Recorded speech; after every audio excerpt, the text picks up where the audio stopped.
यान्तिमिरान्धस्य ज्ञानाञ्जनशलाकयः चक्षुरुन्मिलितं येन तस्मै श्रीगुरुवे नमः। हरे कृष्णा। आज गीता श्रृंखला के सत्र क्रमांक 221 में आप सभी भक्तों का हार्दिक स्वागत है। आज हम श्रीमद् भगवद गीता के 6ठे अध्याय के जो कि है ध्यान योग श्लोक क्रमांक 30 का अध्ययन करेंगे। तो आइए, श्लोक इस प्रकार है। यो मां पश्यति सर्वत्र सर्वं समयि पश्यति तस्य अहं न प्रणश्यामि स मे न प्रणश्यति। अर्थात भगवान श्री कृष्ण कहते हैं कि जो मुझे सर्वत्र देखता है और सब कुछ मुझ में देखता है, उसके लिए न तो मैं कभी अदृश्य होता हूँ और न वह मेरे लिए कभी अदृश्य होता है। भक्तों, अगर इस श्लोक का संबंध पिछले वाले श्लोक से देखा जाए तो जब पिछले वाले श्लोक में भगवान श्री कृष्ण ने अर्जुन से कहा था कि जो योगी समस्त जीवों में मुझको तथा मुझ में समस्त जीवों को देखता है, उस श्लोक को सुनकर अर्जुन के मन में जिज्ञासा उत्पन्न हुई कि हे भगवान, जो योगी समस्त जीवों में आपको और आप और समस्त जीवों को आप में और आपको समस्त जीवों में देखता है, उसके साथ आप आदान प्रदान कैसे करते हैं? तो अर्जुन के मन की जिज्ञासा को जानकर भगवान श्री कृष्ण यहाँ पर कह रहे हैं कि जो मुझे सर्वत्र देखता है और सब कुछ मुझ में देखता है, उसके लिए मैं कभी अदृश्य नहीं होता हूँ। वो सर्वत्र मुझे देखता है, अर्थात कण कण में मुझे ही देखता है। जहाँ कहीं वो देखता है, प्रत्येक सृष्टि को मेरी शक्ति मानकर उसमें मेरा दर्शन करता है। एक पेड़ पौधे को भी देखता है या किसी जीव को देखता है तो उसके अंदर मेरी शक्ति को देखते हुए मेरा दर्शन करता है। तो यहाँ पर भगवान श्री कृष्ण अर्जुन को अपनी शक्ति के बारे में वर्णन कर रहे कि मैं किस प्रकार प्रत्येक कण कण में विद्यमान हूँ। हालांकि कण कण में भी विद्यमान है, प्रत्येक जीव में भी विद्यमान है और अपने साकार रूप में गोलोक धाम में भी विद्यमान रहते हैं। कृष्ण भावना भावित व्यक्ति भगवान श्री कृष्ण को सर्वत्र देखता है और सारी वस्तुओं को कृष्ण में देखता है। जो कृष्ण भावना भावित व्यक्ति है वह व्यक्ति सर्वत्र भगवान श्री कृष्ण को देखता है और सबको श्री कृष्ण में देखता है।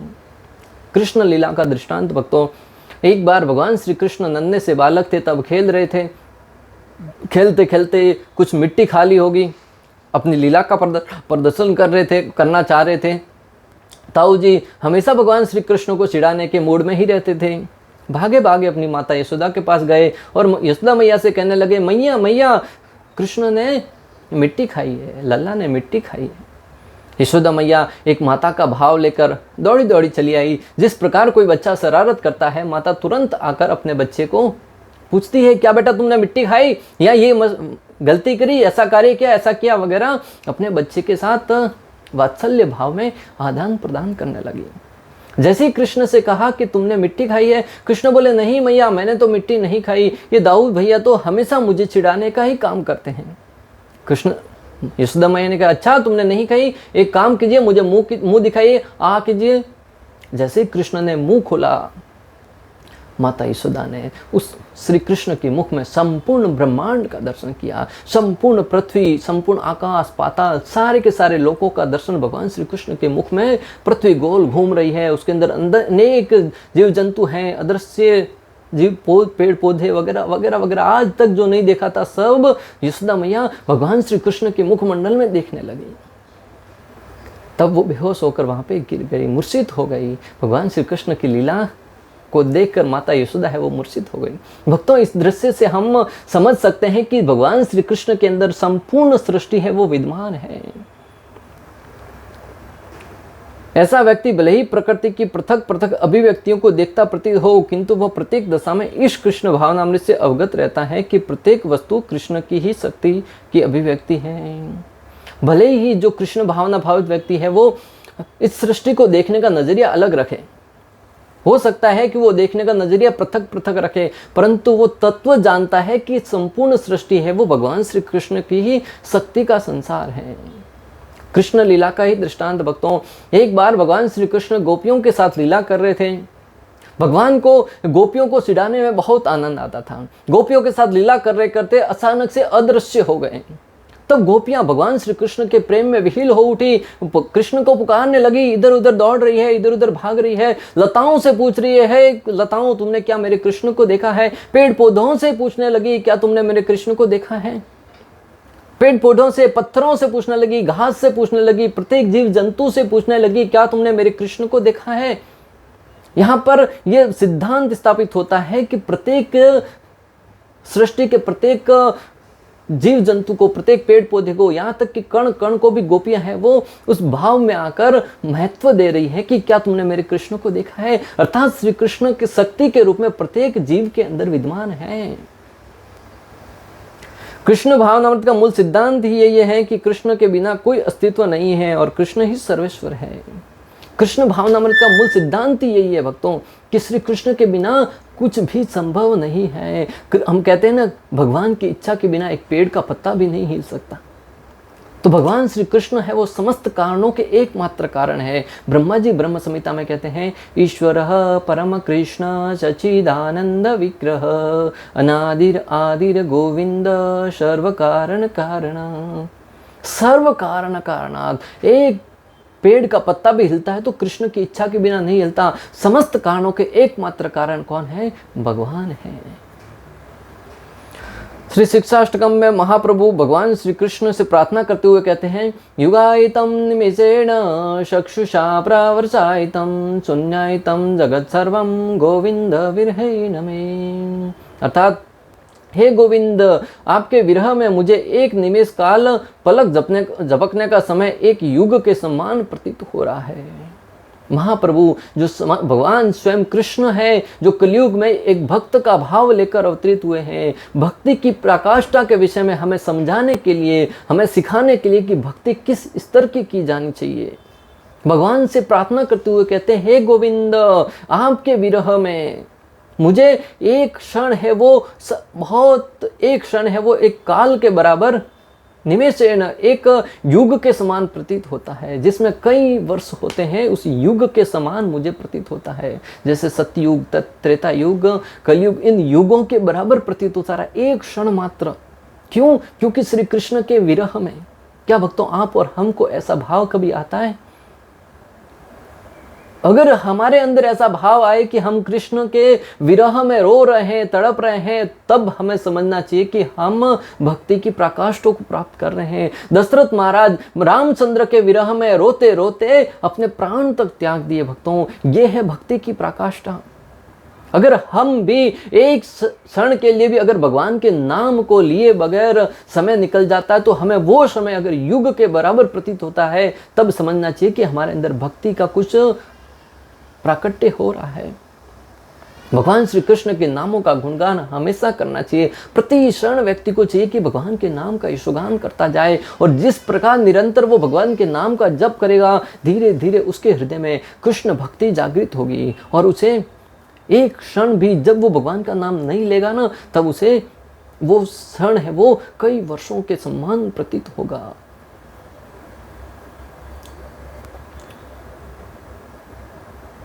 नेत्रों से मूसलाधार वर्षा के समान निरंतर अश्रु प्रवाहित हो रहे हैं, और आपके विरह में मुझे संपूर्ण जगत शून्य ही दिखाई पड़ता है। महाप्रभु कहते हैं कि मेरे नेत्रों से निरंतर अश्रु प्रवाहित हो रहे हैं। आपके विरह में मैं रो रहा हूँ, बिलख रहा हूँ, दर दर की ठोकरें खा रहा हूँ कि मेरे कृष्ण कहाँ हैं? क्या मेरे कृष्ण को देखा है? क्या मेरे कृष्ण को देखा है? और मेरे आंखों से अश्रुधारा बह रही है, और संपूर्ण जगत है वो आपके बिना मुझे शून्य प्रतीत होता है।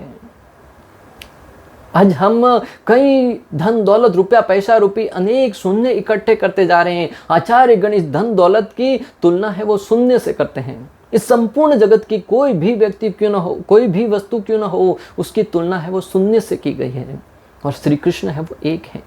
आप धन कमाइए, गाड़ी बंगला, कितना ही ऐश्वर्य पास इकट्ठा करते जाइए, वो सब शून्य के बराबर है। परंतु जब तक उसमें श्री कृष्ण रूपी आगे एक नहीं लगाएंगे, उनकी कीमत मात्र और मात्र शून्य रहेगी।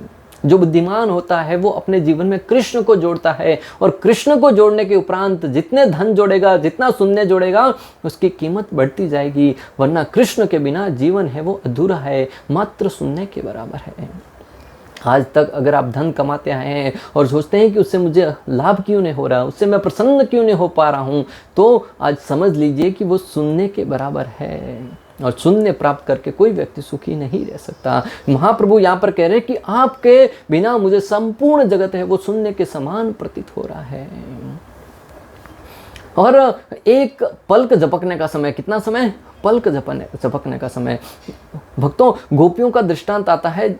गोपियां जब भगवान श्री कृष्ण को दर्शन कर रही होती हैं, निहार रही होती हैं, तब आंखों की पलकें जब झपकती है ना, तो वो ब्रह्मा जी को दोष देते हुए कहते हैं कि हे ब्रह्मा जी, तुम इतने ज्ञानी हो, तुम इतने बुद्धिमान हो, चार चार सर हैं तुम्हारे, फिर भी तुमने इन पलकों को झपकना क्यों बनाया? जब हम एक क्षण के लिए भी पलकों को बंद करती हैं, पलक झपकने के लिए, उस समय हमारे आंखों के आगे से श्री कृष्ण है वो ओझल हो जाते हैं, और वो क्षण हमें कई युगों के समान प्रतीत होता है। कृष्ण भावनामृत, कृष्ण प्रेम का विकास है ऐसी स्थिति जो भौतिक मोक्ष से भी परे है। जो कृष्ण भावनामृत है वो कृष्ण प्रेम का विकास है। कोई व्यक्ति अगर कृष्ण भावनामृत में लगकर कृष्ण भक्ति कर रहा है सुचारू रूप से, आचार्यों के मार्गदर्शन में, गुरु के निर्देशन में, तो वो कृष्ण प्रेम के प्रति आगे बढ़ रहा है, कृष्ण प्रेम अपने हृदय में विकसित कर रहा है। जो भौतिक मोक्ष से भी परे हैं, जो भौतिक मोक्ष से भी परे हैं, कृष्ण प्रेम है वो बहुत ही महत्वपूर्ण वस्तु है भक्तों, जो कहीं बाजार में आपको किलो के भाव से नहीं मिलेगा। वो मात्र और मात्र आचार्यों की कृपा से, गुरु के मार्गदर्शन में आध्यात्मिक प्रगति करने से ही प्राप्त होगा। आत्म साक्षात्कार के ऊपर कृष्ण भावनामृत की इस अवस्था में भक्तगण कृष्ण से इस अर्थ में एक रूप हो जाता है कि उसके लिए कृष्ण ही सब कुछ हो जाता है, और भक्त प्रेम में कृष्ण से पूरित हो उठता है। जब व्यक्ति के हृदय में भगवान श्री कृष्ण के प्रति प्रेम विकसित हो जाता है, तो वो हमेशा भगवान का चिंतन करते रहता है, एक क्षण के लिए भी भगवान को भूल नहीं पाता है। भक्तों, भगवान श्री कृष्ण और राधा रानी की मध्य की लीला भक्तों, जब भगवान श्री कृष्ण नन्हे से बालक थे, गोकुल में खेलते थे, कूदते थे, जब थोड़े से बड़े हुए, अक्रूर जी उनको लेने आए, कंस का वध करने के लिए मथुरा गए। मथुरा में जाने के उपरांत वो जो वृंदावन लीला थी उसको भूलकर मथुरा में अलग ही लीला चलाने लगे। वहां पर माता देवकी और वसुदेव देव जी के साथ वहां पे रहने लगे। कई वर्ष बीत गए। उन्होंने हालांकि वृंदावन वासियों से उन्होंने वादा किया था कि बहुत जल्द मैं तुमको मिलने आऊँगा, परंतु भगवान वहाँ पे विरह भाव का आनंद प्राप्त करना चाहते थे। जब विरह का जो आनंद होता है वो मिलने के आनंद से भी कई गुना अधिक होता है। भक्तों, आप अनुभव किए होंगे कि जो आपकी सबसे प्रिय वस्तु है या प्रिय व्यक्ति है या कोई प्रियतमा है, उससे आप कितना दूर रहते हैं, 1 महीना, 2 महीना, 5 महीना, 10 महीना, 12 महीना, जितना दूर रहने के उपरांत मिलेंगे ना, उसके बाद मिलने का जो आनंद आता है, उसके बाद मिलने का जो वस्तु प्राप्त करने का आनंद आता है, वो आनंद निरंतर मिलने से उसकी वैल्यू है, कीमत है, वो घट जाती है। भगवान श्री कृष्ण उस विरह भाव को, जब विरह में रहेंगे वृंदावन वासी, तब नित्य निरंतर कृष्ण को पुकारेंगे एक रोने के भाव में, तब भगवान श्री कृष्ण कहेंगे उनका प्रेम है वो और प्रगाढ़ होता जाएगा मेरे प्रति। जिस प्रकार एक माता शिशु से थोड़ा दूर जाती है, शिशु दूध पीने के लिए या अपनी माता को पुकारने के लिए रोता है, बिलखता है, और 1 क्षण, 2 क्षण, 10 मिनट, आधा घंटे तक माता अगर नहीं मिलती है तो उसको और माता को मिलने का भाव है वो तीव्र हो जाता है। और जब माता उसके सामने दृष्टिगोचर होती है, वो आनंद की अनुभूति में लिप्त हो जाता है, बड़े आनंद के साथ माता की तरफ भागता है और माता के गले से, हृदय से लग जाता है। और उस आनंद की अनुभूति वो बालक और माता ही कर सकते हैं। उसी भांति भगवान श्री कृष्ण भी वृंदावन वासियों के साथ प्रेम का आदान प्रदान करना चाहते थे, उनके विरह भाव को बढ़ाना चाहते थे, इसलिए कई वर्षों तक नहीं गए। और जब गए तब राधा रानी से मिले। तब राधा रानी ने पूछा कि क्या कृष्ण तुम मुझे कभी याद करते थे? तब कृष्ण कहते हैं कि जब मुझे तुम्हारी याद आती थी तब मैं बहुत रोता था। जब तुम्हारी याद आती थी, वृंदावन की याद आती थी, तब तक मुझे बहुत दुख होता था। तब कृष्ण ने राधा रानी से पूछा कि क्या तुम मुझे कभी याद करती थी? तब राधा रानी ने जो बात कही उसे सुनकर भगवान श्री कृष्ण का हृदय है वो राधा रानी के चरणों में समर्पित कर दिया कि तुमने तो मेरे प्रेम को ही जीत लिया। राधा रानी कहती है भक्तों कि अरे याद करने की तो बात छोड़ो, एक क्षण के लिए भी तुमको भूल नहीं पाई तो याद करने की तो बात ही कहाँ आती है। याद तो उसे किया जाता है जिसे बुलाया जाता है, और मैं तो एक क्षण के लिए भी आपको कभी भूलती ही नहीं थी। स्मर्तव्यो और सततम विष्णु स्मर्तव्यो न जातु सीध, एक प्रति क्षण में आपको हमेशा याद करती रहती थी। दोस्तों, इस भाव में जब आप भगवान को प्रति क्षण याद करेंगे ना, उस भाव की पराकाष्ठा तक पहुंचेंगे, तब भगवान श्री कृष्ण आपके प्रेम की अवस्था को समझ पाएंगे। रसखान का दृष्टांत आपने सुना होगा भक्तों। रसखान है वो यमन जाति में मुस्लिम परिवार में जन्म लेने के उपरांत भी एक बार किसी दुकान पे गए, वहां पे श्री कृष्ण के नन्ना सा चित्र देखा जिसमें श्री कृष्ण नंगे पांव खड़े थे। उस भगवान श्री कृष्ण के चित्र को देखकर रसखान के हृदय में दया आई, प्रेम भाव उमड़ पड़ा। उन्होंने दुकानदार से पूछ लिया कि ये नन्ना सा बालक यहाँ पे नंगे पांव खड़ा है, उसको कुछ जूते क्यों न पहना लेते, इसके कितने कोमल कोमल पांव लग रहे हैं, इसके पांवों में कुछ कंकड़ लग जाएंगे, ये गायों को चराने जा रहे हैं, वन की तरफ जा रहे हैं, नंगे पांव ही जा रहे हैं। भगवान श्री कृष्ण गाय को चराने जाते थे तब नंगे पांव जाते थे। तब उस दुकानदार ने हंसी मजाक में रसखान से कह दिया कि मेरे पास तो नहीं है जूते, तुम ही ला कर दे दो ना, अगर तुम्हारे पास है तो तुम ही पहना दो।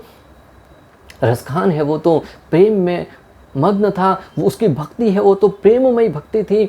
वो घर पे गया, किसी जूते बनाने वाले के पास जाकर बहुत ही सुंदर सोने के जूते बनवाए भगवान श्री कृष्ण के नन्हे नन्हे पाँवों के लिए। दूसरे दिन जब आया तब साथ में लेके आया, उस दुकानदार से कहने लगे रसखान जी कि लिए लो, ये कृष्ण इस नन्हे से बालक को जूते पहना लो। दुकानदार था वो विस्मित हो गया, बोले ये तो सच में लेके आया, मैं तो मजाक कर रहा था। बोले अभी ये मेरे गले पड़ेंगे, इससे अच्छा कह देता हूँ कि तुम ही इनको पहना दो। तो बोले कि पहना दूं, लेकिन ये मिलेंगे कहाँ? अलग अलग एक दूसरे का एड्रेस देते गए, वहां पे मिलेंगे वहां पे मिलेंगे। घूमते घूमते रसखान जी है वो वृंदावन की तरफ आ गए। अंत में किसी ने उनको कहा कि वृंदावन में मिलेंगे। रसखान जी भजन, बहुत ही सुंदर भजन है भक्तों, आप सब ने बहुत बार सुना होगा। भजन गाते गाते श्री कृष्ण के प्रेम में श्री कृष्ण को ढूंढते ढूंढते वृंदावन की तरफ आते हैं। भगवान श्री कृष्ण इस रसखान के प्रेममय आदान प्रदान को देख रहे थे, आनंद की अनुभूति कर रहे थे। अंत में सोचा कि अगर रसखान को मैं बाके बिहारी जी के मंदिर के बाहर आकर रसखान जी वहीं सो गए। मंदिर के पुजारी ने कहा कि अंदर नहीं आने दिया, तब बाहर ही सो गए। रात को श्री कृष्ण आए और उस रसखान के हाथ से जूते पहने। भक्तों, ये है प्रेम का आदान प्रदान। आप और हम कहते हैं कि कृष्ण और राम के बारे में सब जानते हैं, परंतु जानते क्या है? क्या कभी प्रेममयी आदान प्रदान किया है? जब भी जाते हैं मंदिर में कहते हैं कि सुख संपत्ति घर आवे, कष्ट मिटे तन का। अरे कभी जाकर भगवान को कुछ देने के बारे में सोचो, प्रेम का आदान प्रदान करो। धन का आदान प्रदान बहुत हो गया, जीवन में धन कुछ काम में नहीं आने वाला। आज हम देखते हैं कि करोड़ों का मालिक एक ही क्षण में यूं मृत्यु को प्राप्त हो जाता है और सारा का सारा धन है वो धरा का धरा पड़ा रह जाता है। धन की एक फूटी कौड़ी भी साथ में नहीं लेके जा सकता। अगर कुछ साथ में जाएगा तो मात्र और मात्र श्री कृष्ण के साथ किया गया आदान प्रदान, प्रेममयी आदान प्रदान, भगवान की भक्ति। इसलिए भक्तों, समय रहते संभल जाओ, भगवान की भक्ति में लीन हो जाओ, श्री कृष्ण के नाम का सुगान करो। हरे कृष्णा कृष्णा कृष्णा हरे हरे, हरे राम राम राम हरे हरे। किसी भी क्षण मृत्यु आपके दरवाजे को खटखटा सकती है। मृत्यु आए उससे पहले उसकी तैयारी कर लो कि अंत समय हमारे अंदर भगवान श्री कृष्ण का स्मरण आना चाहिए। जैसे ही कुछ चोट लगे तुरंत मन से निकलना चाहिए, हे कृष्ण। भगवान कहते हैं अंत काले समामेव स्मरण मुक्त्वा कलेवरम यह प्रयाति समद्भावम याति नास्ति अत्र संशयः। जो कोई अंत काल में मेरे नाम का स्मरण करता है वो निश्चित रूप से मेरे धाम में आएगा, इसमें रंस मात्र भी संशय नहीं है। इसलिए भक्तों, मृत्यु की तैयारी कर लो, उसके लिए अपने आप को प्रिपेयर कर लो। तब भगवान तथा भक्त के बीच अंतरंग संबंध स्थापित हो जाता है। उस अवस्था में भगवान भक्त की दृष्टि से ओझल नहीं होते। जब प्रेम का ऐसा बॉन्डेज हो जाएगा ना, एक दूसरे के प्रति आदान प्रदान होने लगेगा, तब भगवान एक क्षण के लिए भी अपने भक्त से ओझल नहीं हो जाते। जो श्री कृष्ण ने कहा था कि वो मेरे लिए अदृश्य नहीं होता और न मैं उसके लिए अदृश्य होता हूँ, ये बात यह कह रहे हैं। जब प्रेम का आदान प्रदान होगा, प्रति क्षण भक्त है वो भगवान की उपस्थिति को अनुभव करेगा। भक्तों, ब्रह्म संहिता 5.38 में ब्रह्मा जी भक्त और भगवान के दिव्य प्रेममयी संबंध का वर्णन करते हुए कहते हैं, प्रेमांजनम अचुरिता भक्ति विलोचनेन संतः सदैव हृदयेषु विलोकयन्ति यम श्याम सुंदरम अचिन्त्य गुण स्वरूपम गोविंदमादि पुरुषम तमहम भजामि। मैं आदि पुरुष उन श्री गोविंद भगवान का भजन करता हूँ जो यद्यपि गोलोक में निवास करते हैं तथापि अचिंत्य गुण स्वरूप वाले, श्याम सुंदर विग्रह वाले, जिन गोविंद को संत जन प्रेम रूपी अंजन से युक्त भक्ति पूर्वक नेत्रों द्वारा सदैव अपने हृदय में रखते हैं।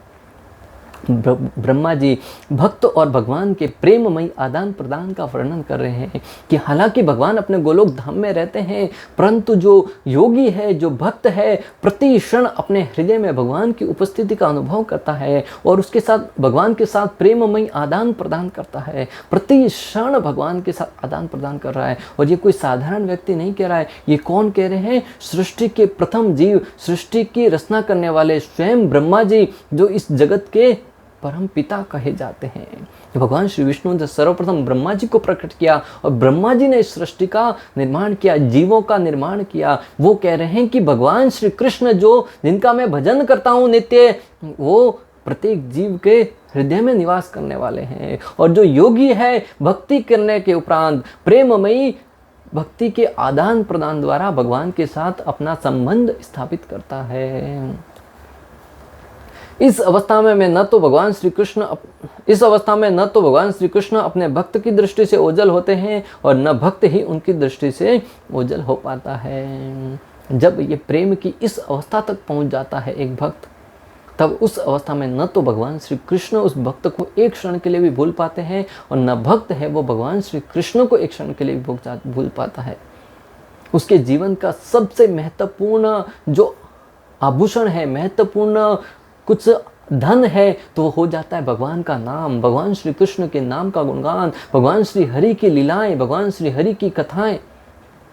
जीवन से धन दौलत रुपया पैसा चला जाएगा, कोई चिंता की बात नहीं है, परंतु एक क्षण के लिए भी अगर आप भगवान को भूले बगैर आपका क्षण निकल गया तो वो आपके जीवन की सबसे बड़ी हानि है। भक्तों, आज व्यक्ति के जीवन में से थोड़ा सा धन चला जाता है, बड़ा दुखी होता है, हताश होता है, निराश होता है, उदास होता है, कई बार तो आत्महत्या जैसा अपराध तक करने के लिए तैयार हो जाता है। अरे मेरे पास कुछ बचा ही नहीं, मेरे जीवन का सारा पूंजी था वो खत्म हो गया, उस व्यक्ति ने मुझे धोखा दे दिया तो मेरे जीवन का सारा धन खत्म हो गया। अरे भक्तों, धन चला गया, कुछ और कमा लेंगे, परंतु श्री कृष्ण रूपी प्रेममय धन चला गया ना, उसे जीवन में कहीं प्राप्त नहीं कर पाएंगे।